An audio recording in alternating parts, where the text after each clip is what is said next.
आपको सीधा जयपुर लिए चलते हैं। लोकतंत्र सेनानी तिरंगा सम्मान समारोह और सीएम का संबोधन। कि आपने देखा कि हमारे महापुरुषों ने, हमारे बुजुर्गों ने इस देश की आजादी के लिए लड़ाई लड़ी थी, क्योंकि इस देश की आजादी में बहुत समय लगा। एक पीढ़ी नहीं, कई पीढ़ियों का बलिदान हुआ। हजारों सालों की गुलामी, कभी इस देश में हूण आए तो कभी कुषाण आए तो कभी इस्लाम आया तो अंग्रेज आए, लेकिन हमारे उनकी बुजुर्गों की और हमारे उन महापुरुषों की छाती इतनी मजबूत थी कि उन्होंने लगातार संघर्ष किया और उस संघर्ष में हमारे लगातार कई पीढ़ियों ने अपने आप को समर्पित कर दिया। आजादी मिल गई, 1857 में मिलने वाली थी। एक चूक के कारण 90 साल लगे थे और वो 90 साल के बाद 1857 में जो आज़ादी मिलने वाली थी वो 1947 में मिली। मैं आपसे इसलिए कहना चाहता हूं कि उस 90 साल का ही आप देख लीजिए कि हमारे उन लोगों की कितनी शहादत हुई थी, कितना संघर्ष हुआ था, और उस संघर्ष के बाद 1947 को आजादी मिली। मेरे लोकतंत्र सेनानियों, आप मेरे से ज्यादा जानते हैं, मेरे से अच्छा जानते हैं कि जैसे ही 47 के बाद सरकार बनी, सरकार में अंतरिम मंत्रिमंडल बना, लेकिन आजादी के तुरंत बाद देश की दिशा बदल गई। देश तुष्टीकरण की दिशा में चलने लग गया। देश की जब दिशा बदल रही थी तो कुछ ऐसे ही स्वतंत्रता सेनानियों ने, राष्ट्रभक्तों ने एक निर्णय लिया कि आजादी के बाद देश जिस दिशा में जा रहा है इसको कैसे रोका जाए, क्या करना चाहिए। तो उस समय के हमारे जो उस मंत्रिमंडल में उद्योग मंत्री थे डॉक्टर श्यामा प्रसाद मुखर्जी जी, उन्होंने तत्काल उस मंत्रिमंडल से इस्तीफा दिया और उन्होंने कहा कि ये मैं नहीं होने दूंगा, चाहे धारा 370 हो, चाहे सिविल कोड हो, सारे विषयों को लेकर के चले, या तुष्टीकरण हो, ये नहीं चलेगा। और उन्होंने 21 अक्टूबर 1951 को उन 8-10 राष्ट्रवादी लोगों ने जनसंघ के रूप में एक आधारशिला रखी। आप मेरे से ज्यादा जानते हैं 51 के बाद क्या हुआ, हमारे लोगों ने किस तरह से काम किया, जनता के बीच में जाकर के उन्होंने कितनी मेहनत की। लेकिन जो विचार सही होता है, देश के प्रति लगाव होता है, दृढ़ इच्छा शक्ति मजबूत होती है, राष्ट्र के प्रति समर्पण होता है, और धीरे धीरे धीरे धीरे वो एक बट वृक्ष का रूप उसने ले लिया। आज आप देख सकते हैं कि देश के यशस्वी प्रधानमंत्री नरेंद्र मोदी जी के नेतृत्व में हमारा देश आगे बढ़ रहा है। आपने वो भी समय देखा है जब हमारे लोग बाढ़ पंची को खड़े होते थे, पार्षद को खड़े होते थे, तो एक दूसरे में होड़ लगती थी, अब की बार आप हो जाइए, अब की बार आप हो जाइए। हमारे 8-10 कार्यकर्ता बैठते थे, वो उसके लिए कहते थे, वो उसके लिए कहते थे, वो उसके लिए कहते थे। और जब बाढ़ पार्षद जीत जाता था तो दिल्ली से भी, प्रदेश से भी उनका सम्मान करने के लिए जाते थे। अरे सम्मान इसी का नहीं, कभी कभी कोई जमानत बचा लेता था तो उसको माला पहना करके स्वागत करते थे। ये धीरे धीरे धीरे धीरे हमारा जनसंघ के पैर जमे और आपने देखा कि जब देश में इमरजेंसी लगाई गई थी,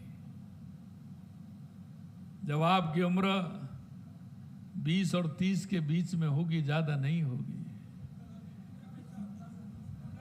15 साल, 20 साल, 25 साल, ज्यादा से ज्यादा 30 साल,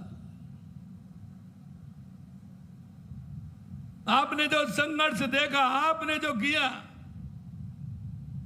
जेलों में जो आपने नारे लगाए थे,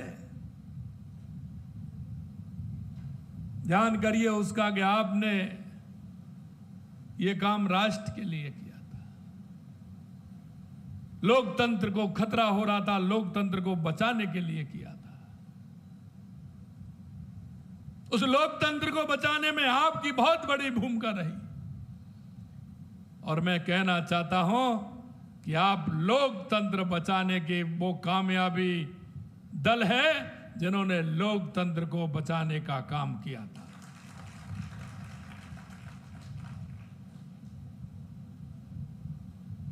आप सब उस मुहिम में लगे थे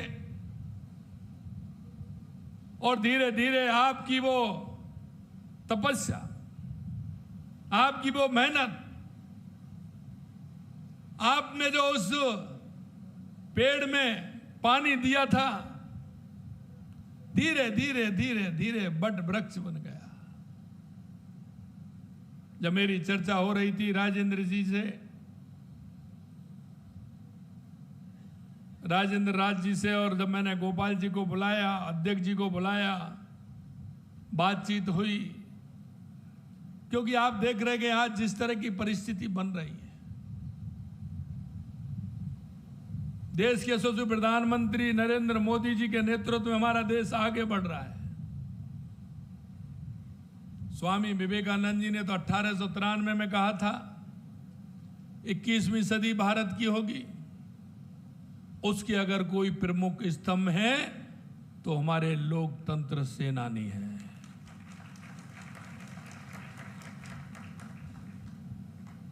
और 1893 में उस नरेंद्र ने कहा था और ये नरेंद्र करके बता रहे हैं।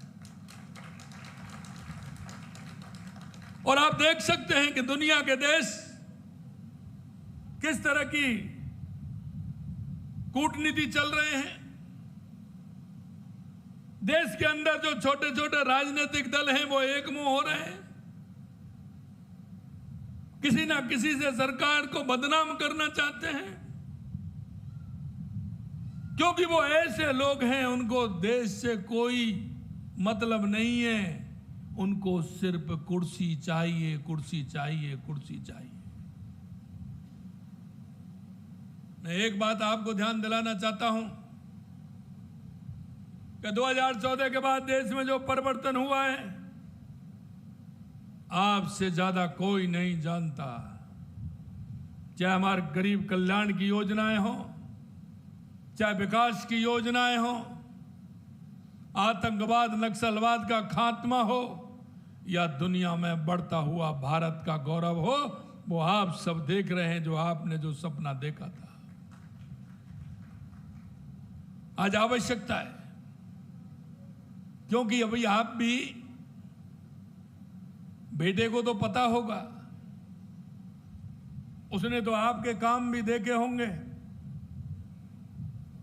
आपका लोगों का संपर्क भी देखा होगा उस समय का,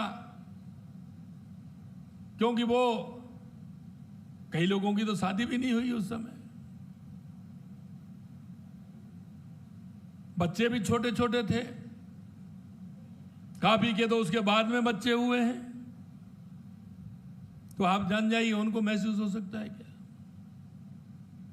लेकिन उनको इतना महसूस है कि जब आप जाते हैं तो वो महसूस करता है कि मेरे पिताजी, मेरे दादाजी भी लोकतंत्र सेनानी के रूप में इस राष्ट्र को अखंड बनाने के लिए योगदान दिया था। अभी आप कह रहे थे राजेंद्र राज जी ताम्रपत्र, आपको ताम्रपत्र से क्या है? वो कोई बड़ी बात नहीं है आपके लिए, लेकिन मैं एक बात जरूर कह सकता हूं कि आने वाली पीढ़ी के लिए आवश्यक है। आने वाली पीढ़ी के लिए उनको पता चले कि मेरे दादाजी ने, मेरे पिताजी ने, मेरे काका जी ने इस राष्ट्र के लिए क्या किया है। और आज मैं आपसे यही कहना चाहता हूं, जब मेरी इनसे चर्चा हुई थी, हमें इस राष्ट्र को आगे ले जाना है। हमें उस राष्ट्र को आगे बढ़ाते हुए हमारी पीढ़ी को हमें ध्यान दिलाना है, उन लोगों को बताना है जिनको बताने की आवश्यकता है, जो उस बात को समझ सके कि इस लोकतंत्र को मजबूत कैसे किया गया है, इस राष्ट्र को मजबूत करने में हमारा क्या योगदान रहा है। और मैं जिस भी पार्टी की बैठक में, कार्यक्रम में जाता हूं, मैं उनसे एक ही बात कहता हूं, क्योंकि अगर आपको पार्टी में काम करने की, राष्ट्र के प्रति प्रेम की, समाज के प्रति संवेदनाओं की अगर चर्चा करनी है, तो आप लोकतंत्र सेनानियों के पास घंटे आध घंटा बैठिए, उनसे सीखिए। लेकिन कुछ बात ऐसी होती है कि अगर सीखने नहीं आए तो हमें भी सिखानी होंगी, क्योंकि हमारे राष्ट्र को मजबूती की राह पर हमें ले जाना होगा। हमें उन बातों को उनको बताना आवश्यक है। अगर वो भूल जाएंगे तो वो कल्पना नहीं रहेगी, वो आज के युग में जिएंगे कि हमें तो ऐसा ही मिला था, हमने तो ऐसा ही देखा था।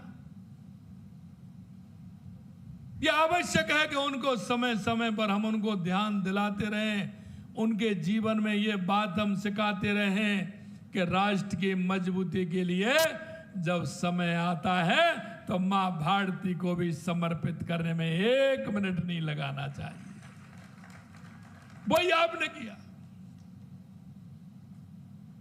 आज हम देख सकते हैं कि उस परिवार की स्थिति क्या हो गई। 50 साल के बाद भी वो परिवार अभी ठीक प्रकार से नहीं आ पाए। उस समय उनके मन में दर्द था, माताजी पिताजी की बीमारी हालत को छोड़ करके गए थे, वो चले गए। परिवार में किस तरह का होना चाहिए हम कुछ नहीं कर पाए। 19 महीने, 18 महीने, 21 महीने बहुत होते हैं। आज देख रहे हो आप, अगर 10 दिन के लिए, 5 दिन के भी चले जाते हैं तो घर की स्थिति गड़बड़ा जाती है।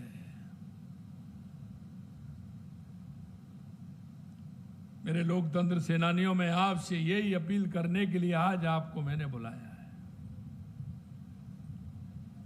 कि कुछ बात लोग सीखने के लिए आते हैं, उनको सिखाना है, लेकिन कुछ को हमें जाकर के भी बताना है। और आज देश की जो स्थिति चल रही है, सारे लोग जो नेगेटिव थे वो एक कहीं ना कहीं किसी ना किसी विषय को रखते हैं। और मैं आपसे एक बात भी और कहना चाहता हूं, क्योंकि आपने इसकी नींव रखी है, नींव को मजबूत किया है, लोकतंत्र को भी मजबूत किया है, जनसंघ को मजबूत किया है, भाजपा को भी मजबूत किया है। मैं आपसे इतना ही आग्रह करना चाहता हूं कि आप पड़ोसी राज्यों की तरफ देख लो, चाहे वो गुजरात हो, हम 6ठी 7वीं बार आ रहे हैं, मध्य प्रदेश हो 5वीं बार आ रहे हैं, 6ठी बार आ रहे हैं, उत्तर प्रदेश में 3री बार आ रहे हैं, हरियाणा में फिर 4थी बार आएंगे, राजस्थान में क्यों नहीं? क्या राजस्थान का हमारा लोकतंत्र सेनानी या हमारा कार्यकर्ता कोई कमजोरी की स्थिति में है? मैं पूरे देश के अंदर जाने का मौका मुझे मिला है, अधिकतर राज्यों में मैंने राजस्थान के जैसे समर्पित कार्यकर्ता के रूप में, लोकतंत्र सेनानी के रूप में या कार्यकर्ता के रूप में 2, 3, 4 प्रदेशों में होंगे, कहीं नहीं होंगे इतने समर्पित कार्यकर्ता। मेरा आपसे इतना ही आग्रह है कि ऐसे कार्यकर्ता जो आए हैं उनको दिशा देने का काम आपको करना है। आपको कुछ नहीं करना, आपका जहां भी आपको अलॉट हुआ है, मेरे को जैसे बताया है, जहां भी आपको जाना है, दिन में 10 जगह, 15 जगह, 20 जगह चिन्हित करके हमें बैठना है। हमारे जो लोग अपने, उनकी ताकत देना है, उनको बूस्टअप करना है, और जो गलत धार में जा रहे हैं उनको बताना है कि इस राष्ट्र का भला कहां हो सकता है, कैसे हो सकता है, कौन कर सकता है। अगर हम जब जाएंगे 10, 20, 25 जगह हम वहां बैठेंगे तो एक माहौल उनके उसमें आएगा। आप बुला करके छोटे छोटे 4-4, 5-5 लोगों में बैठे, सिंगल परिवार में बैठे, वहां उन लोगों के पास जाएं। आज जो काम कर रहा है उस काम को वो इतना मान रहे हैं, जो भी काम मिला है उसको ये मान रहे हैं हम तो बहुत बड़ा काम कर रहे हैं। उनको भी बताओ कि भैया ये काम कर रहे हो लेकिन इससे ज्यादा तो हम कर रहे हैं, हमने किया है, इतने को ही इतना मत बनाइए। इसको और ज्यादा मजबूती के साथ उन लोगों को खड़ा करना है। हमको एक अलग जगाने का काम हमको करना है कि हम हमारे राष्ट्र को कैसे आगे ले जाएं देश के यशस्वी प्रधानमंत्री नरेंद्र मोदी जी के रूप में। आप देख रहे हैं कि अगर हम देश की अर्थव्यवस्था की बात करें तो 11वें पायदान पर थी, आज 4थे पायदान पर आ गई। आने वाले समय में हम दुनिया की तीसरी आर्थिक शक्ति बनने वाले हैं। और मैं आपको कहना चाहता हूं, जब आजादी के 100 साल होंगे, हमारा देश दुनिया का पहले नंबर का देश होगा, पहले नंबर का देश होगा। दुनिया के देश आज भारत की तरफ देख रहे हैं, भारत के पीछे वो चलना चाहते हैं। हर जगह आप देख रहे हैं हमारे प्रधानमंत्री जा रहे हैं, किस उत्साह के साथ, उमंग के साथ उनका स्वागत होता है, उनका अभिनंदन होता है। दुनिया के बड़े बड़े देश नहीं कर पाए जो हमारे माननीय प्रधानमंत्री जी ने किया है। ये हमारी धाती है। हमारे पूर्वजों जो सपने देखे थे उसको हम पूरा करने का काम करेंगे। मैं आपसे हाथ जोड़ करके यही निवेदन करना चाहता हूं, यही मैं आपसे कहना चाहता हूं। आपका शेष जीवन राष्ट्र की प्रेरणा के लिए, राष्ट्र के लिए समर्पित भाव से ऐसे लोगों को तैयार करने के लिए, उनको बताने के लिए हमें करना है। और मुझे यह विश्वास है कि आप जहां भी जाएंगे, जिस किसी से बात करेंगे, जिस किसी से विषय रखेंगे, वो निश्चित रूप से उसको दिशा मिलेगी।